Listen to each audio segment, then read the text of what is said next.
The lunch rush at Giovanni's Italian restaurant was finally winding down. Elena Rossi wiped her forehead with the back of her hand, careful not to smudge the minimal makeup she wore. Her feet throbbed in the sensible black shoes she'd bought second-hand. But she had another 4 hours before her shift ended. She'd been working at Giovanni's for 8 months now, ever since the family had moved to Boston. The restaurant was nothing fancy: red checkered tablecloths, fake grapevines hanging from the ceiling, photographs of Italian villages that had probably come from a catalogue. But it was clean. The owner was fair, and the tips were decent enough to help cover rent. Elena gathered plates from table 7, balancing them carefully. At 43, her body didn't bounce back from long shifts the way it once had. But she couldn't afford to complain. Her daughter needed braces. Her son needed new shoes every few months because he was growing so fast. Her husband Marco was studying for his nursing certification, which meant she was the primary breadwinner for now. She pushed through the kitchen doors, deposited the dishes, and checked her face in the small mirror hanging by the staff lockers. The fluorescent lights made her look tired. She was tired, but she smoothed her hair, straightened her apron, and walked back out to the dining room, with the same pleasant expression she'd worn all day. A new customer had been seated at table 3. Elena grabbed a menu and a glass of water, approaching with her practiced greeting ready. The man sat alone, scrolling through his phone. Everything about him spoke of money: the crisp white shirt that probably cost more than Elena made in a week, the leather briefcase resting against his chair, the styled silver hair that came from expensive salons. He was around 50, she guessed, with the kind of tan that came from vacations, not from working outdoors. "Good afternoon," Elena said, setting down the water. "My name is Elena, and I'll be taking care of you today. Can I start you off with something to drink besides water?" He didn't look up from his phone. "Give me a minute." Elena stepped back, used to this. Some customers needed time. She turned to check on her other tables, but he spoke again. "Actually, wait." She turned back. He was looking at her now, his eyes doing a quick assessment that she recognized. She'd seen that look before, the kind that categorized people instantly, that decided their worth in a fraction of a second. "I'll have a Pellegrino," he said, "and bring me the calamari to start." "Of course. The calamari comes with our house marinara, or we can do it with a lemon aioli if you prefer." He waved his hand dismissively. "Whatever's fine." Elena wrote down the order, though she didn't really need to. "And for your main course, I need to look at the menu first." His tone suggested this was obvious. "Of course. Take your time. I'll be right back with your Pellegrino." She put in the order for the calamari and grabbed a bottle of Pellegrino from the cooler.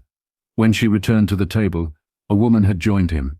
Blonde, polished, wearing a navy dress that looked fresh from the dry cleaner. Her jewelry was understated, but clearly expensive. "Here's your Pellegrino," Elena said, placing it down with a glass. "And for you, ma'am, just water is fine," the woman said, offering a brief smile. Elena nodded and stepped away to give them privacy. She could hear fragments of their conversation as she attended to other tables. Something about a real estate deal, a property in the Berkshires, contractor problems. When she returned with the calamari, they were deep in discussion. "Your calamari," Elena said, setting down the plate. "Can I take your order for the main courses?" The woman ordered the chicken piccata. The man barely glanced at the menu before speaking. "I'll do the veal masala." He handed her the menu, then paused, looking at her name tag. "Elena, that's Italian, isn't it?" "Yes, sir." "You speak Italian?" There was something odd in his tone, something that made Elena's instincts prick. "Yes, I do." "How nice." He exchanged a glance with the woman across from him, a small smirk playing at his lips. Then he began speaking in rapid Italian, his words flowing with the practiced ease of someone who'd spent time in Italy. "Questi posti assumono chiunque ormai," he said, picking up a piece of calamari. "Probabilmente appena arrivata dalla barca. Guarda come tiene la penna come se non avesse mai scritto nulla prima." "These places hire anyone these days. She probably just got off the boat. Look at how she holds the pen like she's never written anything before." The woman looked uncomfortable, her eyes darting to Elena, and then away. "Mark, for non dovremmo." "Mark, maybe we shouldn't." But Mark continued, warming to his performance. "E divertente pensano di poter venire qui e trovare lavoro facilmente. Scommetto che non ha nemmeno un'istruzione adeguata. Solo un'altra cameriera che farà questo lavoro per il resto della sua vita. It's funny how they think they can come here and find work so easily. I bet she doesn't even have a proper education. Just another waitress who'll do this job for the rest of her life. Elena stood perfectly still, her pen poised over her notepad. Inside her chest, something old and familiar stirred not anger, but a deep, weary sadness. She'd left Italy thinking she'd escaped this. The casual cruelty, the assumptions, the way some people needed to make themselves feel superior by diminishing others. She'd been a teacher in Napoli. For 17 years she'd taught literature to high school students, had guided them through Dante and Calvino, had watched them fall in love with words, but budget cuts had eliminated her position, and Marco's mother had fallen ill, and the economy had been impossible, and they'd made the difficult choice to start over. Starting over meant sacrifice. It meant leaving behind her profession, her language, her home. It meant taking whatever work she could find while Marco studied, while they built something new. She'd known it would be hard. She'd known she would face prejudice. But knowing and experiencing were different things. Mark was still talking, gesturing with his fork. Inota come non dice nulla. Probabilmente non capisce nemmeno. Queste persone vengono qui e non si sforzano nemmeno di integrarsi veramente. And notice how she says nothing. She probably doesn't even understand. These people come here and don't even make the effort to truly integrate. Elena took a slow breath. She thought about her daughter, who was thriving in her new school despite the language barrier.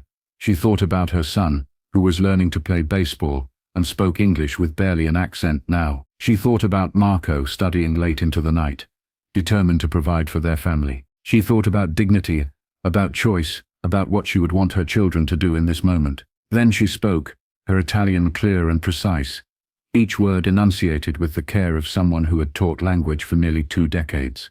Il vostro vitello marsala arriverà tra circa 15 minuti, she said calmly. Nel frattempo, se desiderate altro, sarò felice di assistervi. Your veal marsala will be ready in about 15 minutes. In the meantime, if you need anything else, I'll be happy to assist you. Mark's head snapped up. The color drained from his face, then rushed back in a deep red flush.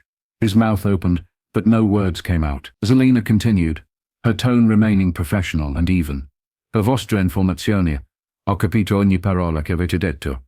Sono di Napoli, dove ho insegnato letteratura italiana per 17 anni.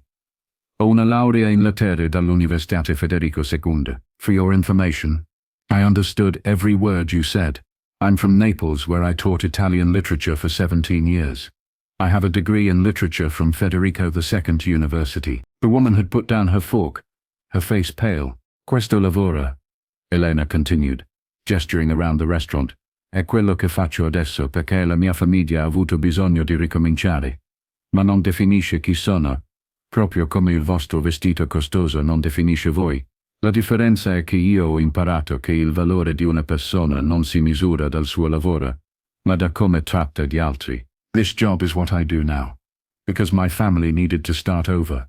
But it doesn't define who I am, just as your expensive suit doesn't define you. The difference is that I've learned that a person's worth isn't measured by their work, but by how they treat others. She paused, letting her words settle. The restaurant had gone quiet around them. Other diners had noticed the exchange, though most didn't understand the language being spoken. Andrò a controllare il vostro ordine, Elena said finally. E non preoccupatevi, preparerò il vostro cibo con la stessa cura con cui preparo quello di ogni cliente indipendentemente da come mi trattano. I'll go check on your order, and don't worry, I'll prepare your food with the same care I do for every customer, regardless of how they treat me. She turned and walked toward the kitchen, her legs shaking slightly, but her head held high. Behind her, she heard the woman's voice, sharp and angry now. That was absolutely mortifying, Mark. Absolutely mortifying. Elena pushed through the kitchen doors and leaned against the wall, her heart pounding. Giovanni, the owner, looked up from where he was plating pasta. Elena, va tutto bene? Is everything okay? She nodded, not trusting her voice for a moment.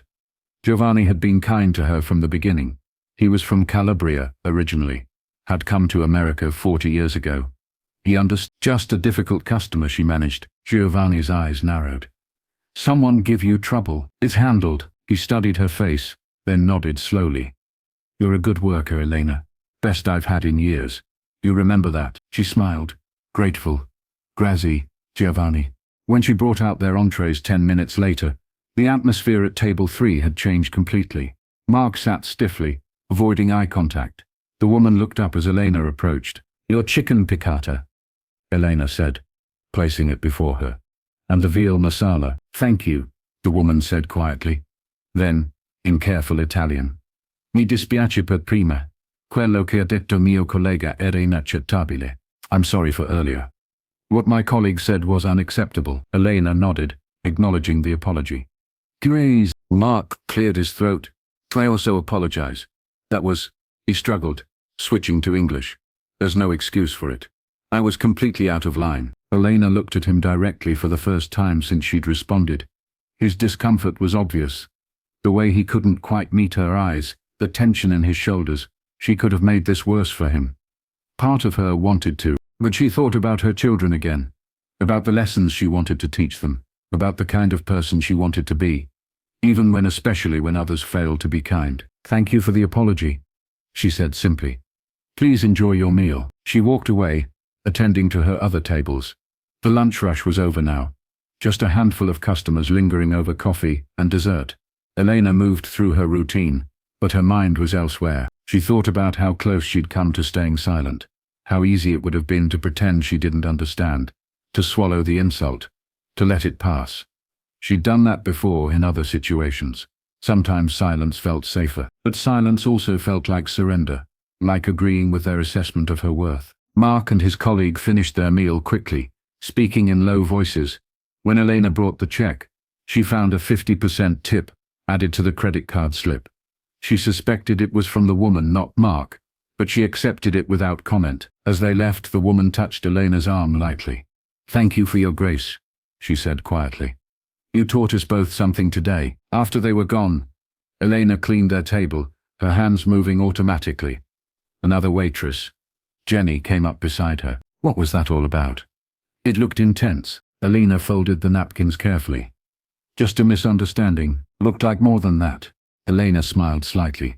"Maybe, but it's over now." That evening, as she rode the bus home, Elena watched the city pass by her window. Boston still felt foreign sometimes. Even after 8 months, different rhythms, different faces, different sky. But her children were adapting. Marco was finding his footing. They were building something slowly. When she walked into their small apartment, the smell of Marco's cooking greeted her. He was making pasta fagioli, one of their comfort foods from home. Nana, her son, Luca, ran to hug her. "Come è andata la giornata?" "How was your day?" She hugged him tight. "Interessante. Molto interessante." "Interesting.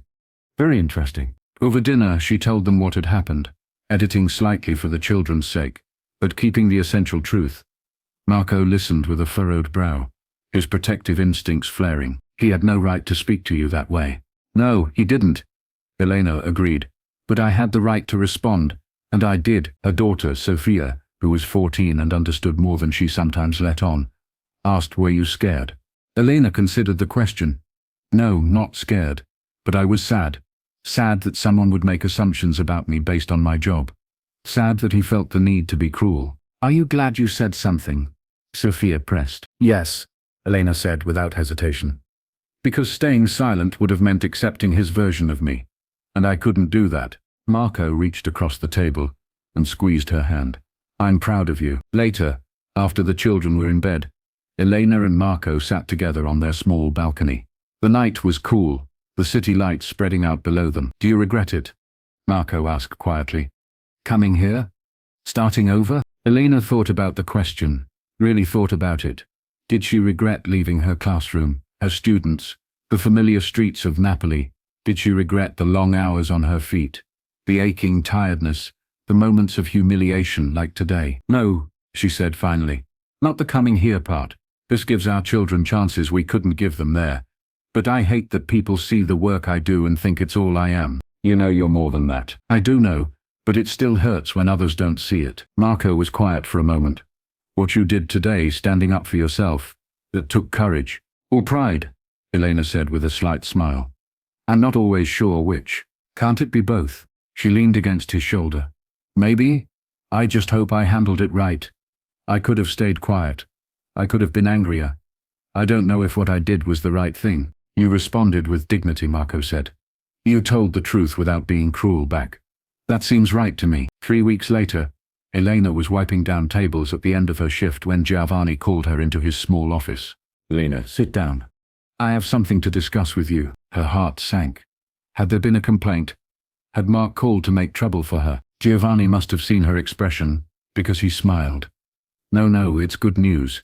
You remember Mrs. Patricia Thornton? She was with that man who gave you trouble. Elena nodded slowly. She called me yesterday. She wanted to talk about you. Elena's stomach tightened. She works for an international school here in Boston. Very prestigious. They teach Italian, among other languages, and one of their teachers is going on maternity leave. They need someone to cover the position for at least a semester, maybe longer. Elena stared at him. Mrs. Thornton remembered that you said you were a teacher. She asked if I thought you'd be interested in interviewing for the position. She what? Giovanni pushed a piece of paper across the desk with a phone number written on it. She said to call her. She said she was impressed by how you handled yourself. Said they need more teachers like you. Elena took the paper, her hand trembling slightly. But I'd have to leave you short-staffed. Giovanni waved this away. Elena, you're a wonderful waitress, but you're meant to be in a classroom. We both know that. I'll be sad to lose you, but I'd be selfish to keep you here when there's something better. The interview was 2 days later. Patricia Thornton greeted her warmly. And if there was any awkwardness about their previous encounter, she didn't show it. I wanted to apologize again for that lunch, Patricia said as they sat down. Mark was a business associate, not a friend, and I've since ended that professional relationship. What he said was inexcusable. Thank you, Elena said. But you don't need to keep apologizing. Perhaps not. But I want you to know it mattered. The way you responded with such composure and dignity, it made me think about assumptions I make, about people I overlook. She opened a folder. I looked into your background. Your credentials from Federico II are impressive. Your years of teaching experience, even more so. Would you be willing to tell me why you left teaching? Elena explained about the budget cuts, the economic pressures, the difficult decision to relocate. Patricia listened carefully. And you'd be willing to return to teaching now? It's what I love, Elena said simply. Serving food pays bills, but teaching feeds something else. She got the job. On her last day at Giovanni's, the staff threw her a small party. Giovanni presented her with a framed photograph of the restaurant. So you remember where you come from, he said with a smile. I won't forget, Elena promised. Her first day at the International Academy felt like coming home. The smell of books, the sound of students chattering, the weight of a whiteboard marker in her hand instead of a serving tray. It all felt right. Her students were a mix, some with Italian heritage, eager to connect with their roots, others simply drawn to the language. She taught them with the same passion she'd brought to her classroom in Napoli, watching their faces light up as they mastered a new verb tense or understood a difficult passage.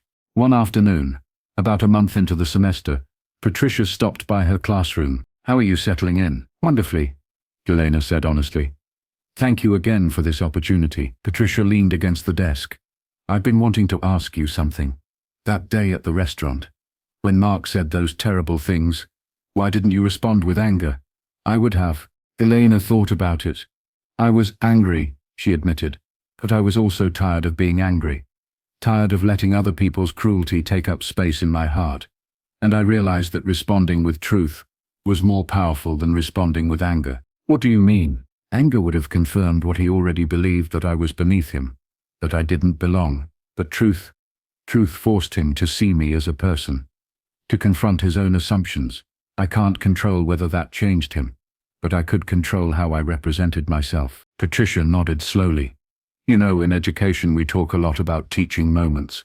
I think you created one that day, not just for Mark but for me too. What did you learn? Elena asked, genuinely curious. That dignity isn't about circumstances. It's about how we carry ourselves through those circumstances. You could have been bitter or defensive. Instead, you were honest and composed.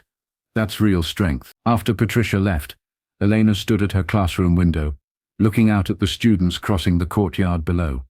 She thought about the journey that had brought her here. The losses, the struggles, the moments of doubt. She thought about Mark, wondered if their encounter had changed him at all. She'd never know, probably. But that was okay. Her response hadn't been about changing him. It had been about maintaining herself, about refusing to be reduced to someone's prejudice. That evening at dinner, Sophia asked, "Mama, are you happier now, teaching again?" Elena smiled. "Very happy, but I learned something important while I was waiting tables." "What's that?" "That my value doesn't come from what others think of me. It doesn't come from my job or my title. It comes from how I treat people, how I face challenges, how I hold on to who I am even when things are hard." Luca, practical as always, asked, "So was it good that you worked at the restaurant?" Elena considered this. "I wouldn't say it was good. Exactly. It was hard and sometimes humiliating, but it taught me things I needed to learn. About resilience, about humility, about the difference between what we do and who we are." Marco added, "And it brought you to that moment with that man, which led to this job." "True," Elena agreed. "Though I'd rather have found this job a different way." "But you wouldn't have been ready for it a different way," Marco pointed out. "You needed to know you could handle anything first. Now you know." Elena reflected on this. He was right.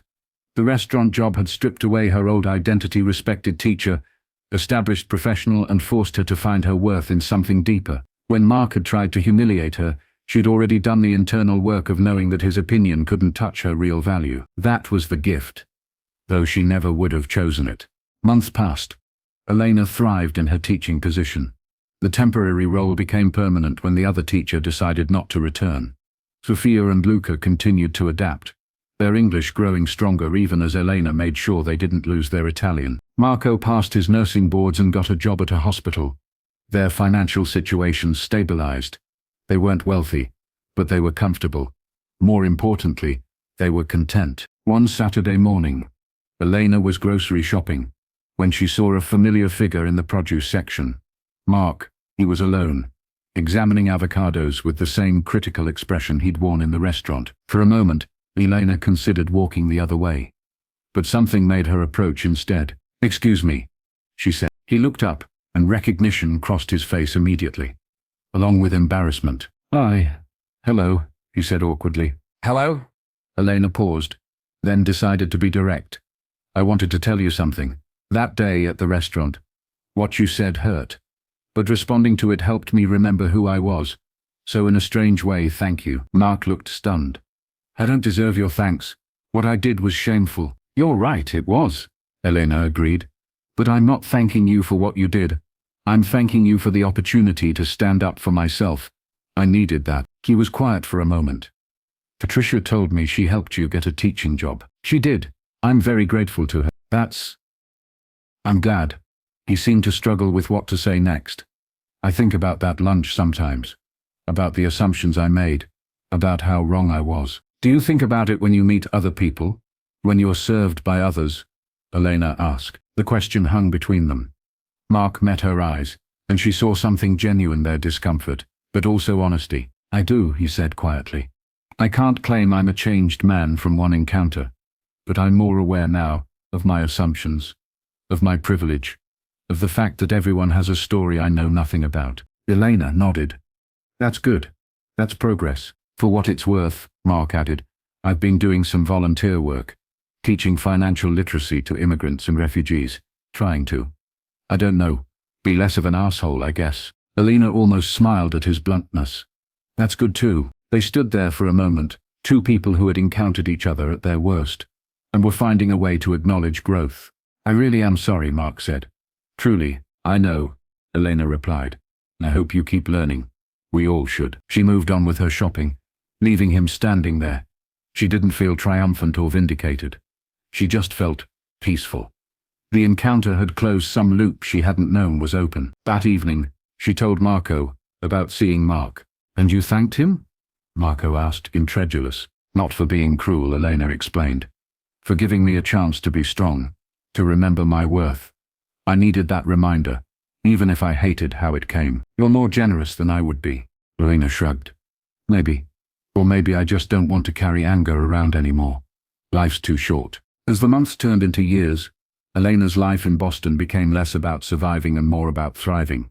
Her children grew, her marriage deepened, her career flourished. She published an article about teaching Italian literature to American students. She started a small program to help other immigrant teachers get their credentials recognized. She never forgot the restaurant, though. Never forgot what it felt like to be dismissed, to be assumed less than, to be treated as invisible. But she also never forgot what she'd learned there, that dignity was a choice, that worth was inherent, that how others treated you couldn't change who you fundamentally were. Sometimes her students would ask about her journey to America, and she'd tell them pieces of it, about leaving home, about starting over, about working jobs that didn't match her education. "Weren't you angry?" they'd ask. "Didn't you feel like it was unfair?" "Of course," she'd answer honestly, "but anger without purpose just burns you up inside. What mattered more was remembering who I was, regardless of what I was doing." She'd tell them about the man in the restaurant, about his cruel words, about her decision to respond with truth instead of anger. "What happened to him?" they'd inevitably ask. "I don't know entirely," she'd say, "but I hope he learned something. More importantly, I learned something." What? That respect is something everyone deserves, regardless of what work they do. That assumptions about people based on their jobs or circumstances are usually wrong, and that the most powerful response to cruelty isn't cruelty in return, it's standing firmly in your own truth and dignity. The students would nod, and Elena would see in their faces the same uncertainty she'd felt herself. The world could be cruel. People could be dismissive. Assumptions could wound, but they could also choose, as she had chosen, to meet cruelty with composure, to answer contempt with dignity, to refuse to be reduced to someone else's narrow vision. The lesson we carry forward: this story teaches us something essential about human worth and the way we navigate a world that often judges too quickly and sees too shallowly. First, we learn that a person's current circumstances never tell their complete story. The waiter serving your table might be a scholar. The cleaner in your office might be an engineer. The cashier might be a musician, an artist, a parent, sacrificing everything for their children's future. When we make assumptions based on someone's job or appearance, we reveal our own limited understanding, not their limited worth. Second, we discover that dignity is not given to us by others. It lives within us, and only we can surrender it. Elena could have responded with anger or bitterness. She could have let Mark's words diminish her. Instead, she chose to stand in her truth calmly and clearly. This taught her that her value was never dependent on his recognition of it. Third, the story shows us that how we respond to cruelty matters more than the cruelty itself. We cannot control when others will be unkind, prejudiced, or dismissive, but we can always control how we meet those moments, with retaliation, or with grace, with bitterness, or with self-possession. Finally, we learn that change in others begins with consistency in ourselves. Elena's response didn't just defend her dignity, it created a moment where Mark had to confront his own behavior. Whether he truly changed remains uncertain, but the possibility only existed because she responded with truth instead of matching his cruelty. The deepest lesson is this: respect should never be conditional on someone's job, education, wealth, or status. Every person deserves to be treated with basic human dignity, not because of what they can do for us or how they might be useful, but simply because they are human. In a world that constantly sorts people into categories of worth, important and unimportant, valuable and disposable, seen and invisible, we must resist this false hierarchy. The person serving us, cleaning for us, or working in jobs we consider beneath us, is someone's parent, someone's child, someone's whole world. They carry dreams and losses and histories we know nothing about. When we remember this, when we meet every person with the assumption that their story is as complex and meaningful as our own, we don't just make the world kinder, we make it truer. Because the truth is simple. We are all struggling. We are all carrying invisible burdens. We are all deserving of basic respect and recognition of our humanity. Elena's strength wasn't in humiliating Mark in return, or in proving she was better than him. Her strength was in standing calmly in her truth, in refusing to accept his diminishment of her, and in doing so with a grace that left room for him to grow. That is the challenge this story offers us: to see clearly, to judge slowly, to respect consistently, and to remember that every person we encounter carries a story we cannot know, unless we're humble enough to recognize that our assumptions are usually incomplete and often wrong. The world needs less cruelty and more curiosity, less judgment and more humility, less assumption and more authentic seeing. We can all choose to be the person who sees others fully, who recognizes worth in every human being, who understands that what we do for work is never the sum of who we are. That choice, made consistently and consciously, changes not just individual encounters, but the entire shape of our shared world.